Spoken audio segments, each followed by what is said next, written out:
Hello, my friends. It's Matthew Street, and welcome to my channel. I'm so happy you're here. Folks, what I thought I would do for this video is just a quick recap of 2024 and run down my top 7 reissues from the year, and then my top 10 new releases from the year. Now, folks, this is not all-encompassing. I could have really expanded this list because I listened to a lot of great new albums in 2024, and I listened to a lot of good reissues in 2024.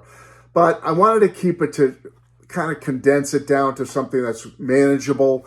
And so if you do not hear an album that you really loved in 2024, please put it in the comments below, and I will comment and tell you if it was probably in my top 15, 20, or 25 of the year. I'll let you know, I promise. So put it in, if I missed your favorite, put it in the comments, and I promise I'll get back to you and let you know where it fell on my list for the year, or I'll be totally honest with you and tell you if I didn't hear that release this year, maybe it didn't cross my path or whatever, but I'd love to hear what yours are if I didn't put it on this list.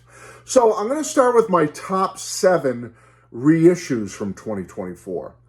Number 7 is George Harrison's Living in the Material World 50th Anniversary Remixed, Redeluxed, whatever you want to call it. Technically, it was 51 years because it came out in 1973, but I loved this reissue. I thought it was absolutely fabulous. I thought they did a great job with it. I did not get the Super Deluxe that had both vinyl and CD. I went with the 2 CD set, but it's absolutely fabulous. It sounds great. Best I've ever heard the album. And so that's my number 7 reissue for this year. Number 6 is Paul McCartney and Wings, One Hand Clapping. That great musical excursion that Paul took back in 1974, which never got a proper release. The video of it finally came out, and then now we get the one hand clapping audio cleaned up. It sounds pretty darn good. I thought it was absolutely wonderful, so I'm going to give that my number 6 for this year, One Hand Clapping by Paul and Wings. My number 5 reissue for the year is John Lennon's Mind Games, the 50th anniversary, or 51st, technically, 50th anniversary deluxe reissue, remixed. Boy, the Lennon estate really did a great job with this one, folks. They came out with that. I didn't really like the Cube, so I stayed away from that monstrosity called the Cube. I didn't go anywhere near it. But I did get the deluxe CD, 6 CD set, and it's absolutely beautiful, folks. It sounds wonderful. The packaging is wonderful. And had to make my top list for this year of reissues. John Lennon's Mind Games, number 5. Number 4 is one that came late in the year, but boy, it jumped right up there. Badfinger, the 50th anniversary Head First release. And it's kind of a first-time release for it because 25 years ago, Head First got an issue on CD, but it was on a rough mix of it, and the sound wasn't as good as it could have been. Well, Bob Jackson, the sole surviving member of this iteration of Badfinger, he was given the master tapes, or he found the master tapes, and was able to completely remix and remaster Head First, the final Badfinger album, for a 50th anniversary release, and boy, it sounds wonderful. I can't recommend it high enough, folks. Badfinger, Head First, get the new 50th anniversary reissue, and you will not be sorry it made number 4 for me in 2024. My number 3 reissue of this year is the Cowsills with their album from 1998 called Global. Now, it got released on CD back then in 1998, and then it kind of disappeared. And that CD was very difficult and hard to find, and it became a power pop collector's rarity, as it were. And finally, folks, finally this year, Global got a proper reissue on CD and on vinyl, and I'm sorry, it is one of the best power pop albums ever released. I love it. I highly recommend it. The Cowsills Global made top 3 for me this year in my reissue department. Get it, folks. Number 3 for me. My number 2 reissue for 2024 is Oasis, on the 30th anniversary deluxe release of Definitely Maybe, their debut album. Folks, wow, this came out on vinyl, colored vinyl, CD, absolutely wonderful with extras. You cannot go wrong with this release, folks, and it's kind of fitting because this year in 2025, Oasis will be reuniting after 15 years. We hear new music is coming. I can't wait. So, folks, check it out, Oasis, Definitely Maybe 30th anniversary reissue. And my number one reissue for 2024, well, does it have to be said? It's the Beatles US albums in mono. Wow, the 6 albums that I grew up with that I love so much, especially Meet the Beatles, my absolute favorite reissue on blue vinyl, Target exclusive. But yeah, the Beatles made number one reissue for 2024 for me with their US albums in mono. Now let's go on to my top 10 releases of 2024. And again, folks, I had to leave some out, so put them in the comments and I'll let you know where they fell on my list. Number 10 is the Gem Records Celebrates Jagger Richards. Wow, this is like 5th in the series. Gem Records has a great idea here, or series here, with recognizing great songwriters over the last 50 or 60 years. Started way back like 4 or 5 years ago when they did Gem Records Celebrates John Lennon. They've worked their way up every year, and this year was no different as far as being a stellar release. The Jagger Richards release is absolutely stunning. All the Gem Records artists and the stable of artists contributed a cover song by Jagger and Richards, and they did a bang-up job, folks. Number 10, Gem Records Celebrates Jagger Richards.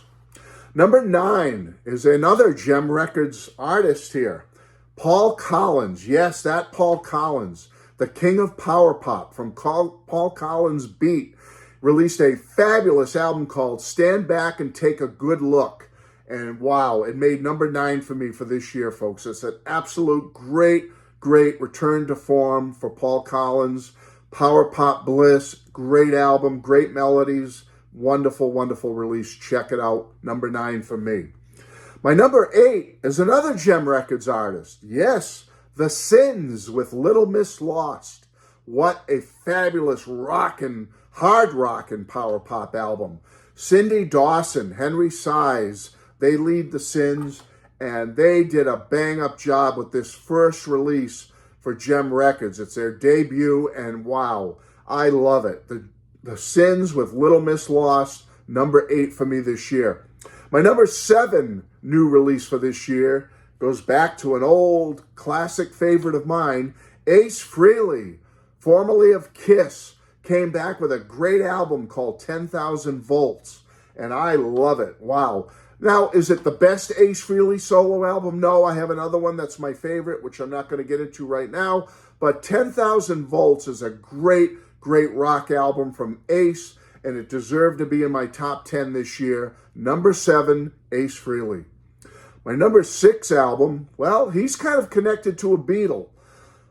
Brian Ray came out with a fabulous new album called My Town this year. Brian Ray, as you know, guitarist, singer, multi-instrumentalist for Paul McCartney's band for probably the last 20 plus years or so.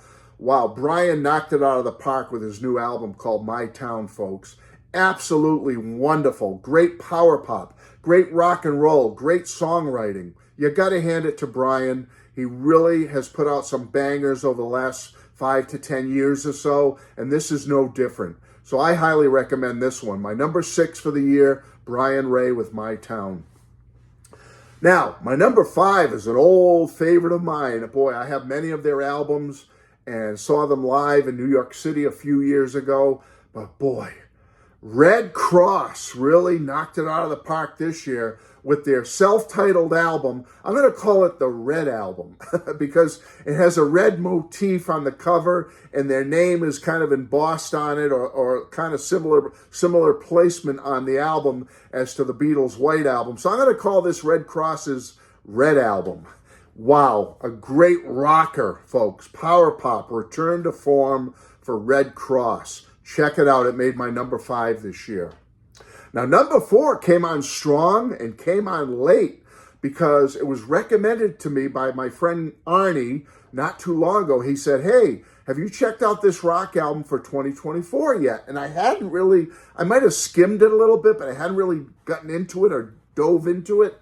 Well, I did after Arnie's recommendation, and wow, it shot up to number 4 for me for the year. Jack White with No Name. Talk about a return to form for Jack. This is a great Jack White album. Folks, if you want a great album this year, you need to check out No Name by Jack White. It made my number 4 this year. Can't say enough about it. My number 3 new release of this year is one of my old pop country favorites. The Mavericks came back strong with Moon and Stars. What a wonderful, wonderful album. Return to form for the Mavericks. I can't say enough about it. Saw them live on this tour, and they just keep getting better and better, folks. Better and better every release, and this one is a real banger for me, folks. Moon and Stars by the Mavericks made top 3 for me at number 3. My number 2 release of 2024 is by old favorites of mine as well. Now, two of the members of the Flash Cubes, and they released an album a year or so ago, the Flash Cubes, which made my top list.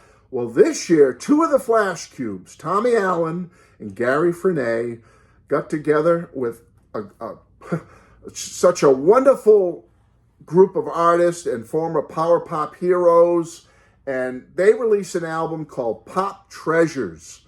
Folks, they took the best of power pop over the last 40 or so years, 40 to 50 years.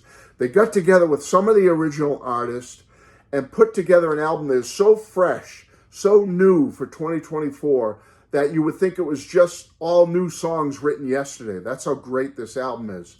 The Half Cubes, Pop Treasures, made my number 2 album, new release this year. It is that good, and if you haven't heard it yet, you need to go get it. You need to listen to it no matter what you do. Okay, you got to hear this album. Number 2. And I think you know my number 1. If you've watched my channel for some time, you know how much I love this band. They've come on strong for me for the last couple of years, and their last couple of releases have been they've just hit me in the heart and soul, and I love this band so much. Saw them live this year, and they were one of the best live acts I've ever seen. The Lemon Twigs, A Dream Is All We Know, is my number 1 album for 2024. What can I say about it, folks? If you haven't gotten into the Lemon Twigs yet, you need to. If you're a fan of great music, great songwriting, great rock and roll and pop and power pop, you need to get the Lemon Twigs. And I don't care if you don't get the new one or not, but go back in their catalog. Get the one from a year or so ago called Everything Harmony.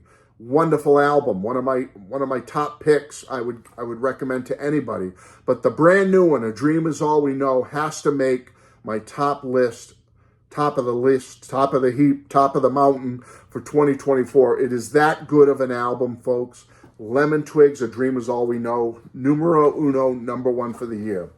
So that's it, folks. That's my list of my top new releases and top reissues of 2024. I hope you enjoyed this little video. I will be back very soon with some Beatles content and some other content for you. And I hope you'll stick around and subscribe so I can keep bringing good content like this to you. Thank you, everybody, for being here. Talk to you soon. Bye-bye.